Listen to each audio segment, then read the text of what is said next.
کے لیے فرمایا ایک حدیث میں کہ جو 7 قسم کے انسان ہیں جن کو اللہ قیامت کے دن خاص اپنے عرش کے سائے تلے جگہ دے گا، ان میں سے ایک وہ بھی ہے رجل ذکر اللہ خالیا ففاضت عیناہ، تخلیے میں، علیحدگی میں، خاموشی سے جب وہ بیٹھا ہوا تھا اس نے اللہ کو یاد کیا اور اللہ کی محبت اور اللہ کی خشیت سے اس کی آنکھوں سے آنسو بہہ نکلے۔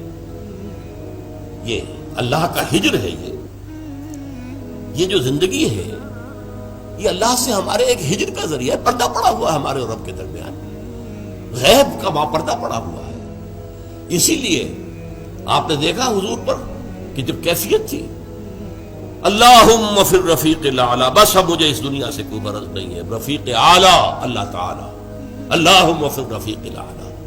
اب تو بس یہ جو بھی، حالانکہ حضور کے لیے تو اس دنیاوی زندگی میں بھی حضوری ہی حضوری تھی۔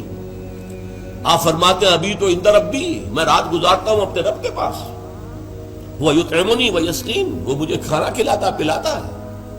اس لیے کہ جب آپ روزے رکھتے تھے 2 دن کا روزہ، 3 دن کا روزہ، کہ شام کو افطار نہیں کیا بلکہ وہی روزہ رات میں بھی چل رہا ہے، پھر اگلے دن شروع ہو گیا وہ روزہ چل رہا ہے 2 دن 3 دن، اس کو صوم وصال کہتے ہیں۔ صحابہ کو آپ نے سختی سے روک دیا، مت، ہرگز نہیں۔ جب انہوں نے کہا حضور آپ کرتے ہیں، آپ ہمیں کیوں روک رہے ہیں؟ فرمایا ایکم مثلی، تم میں سے کون ہے مجھ جیسا؟ ابھی تو عند ربی، میں تو اپنے رب کے پاس رات گزارتا ہوں، وہ یطعمنی ویسقین، وہ مجھے کھانا کھلاتا ہے پلاتا ہے۔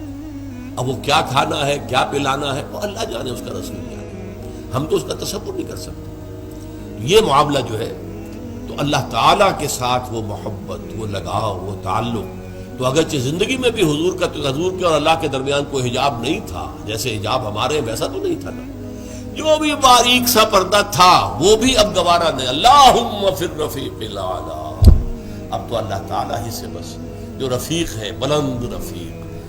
اسی لیے کہا اقبال نے نشان مرد مومن باتو گویم جو مرگ آئے تبسم بر لبے اوست۔ مرد مومن کی نشانی یہی ہے کہ جب موت آتا ہے اس کے چہرے پر تبسم۔ موت در حقیقت اپنے محبوب سے وصال کا دروازہ ہے، اپنے محبوب سے ملاقات کا دروازہ ہے، لہذا موت کے خوف کا کوئی سوال پیدا نہیں ہوتا۔ جو مرگ آئے تبسم بر لبے اوست۔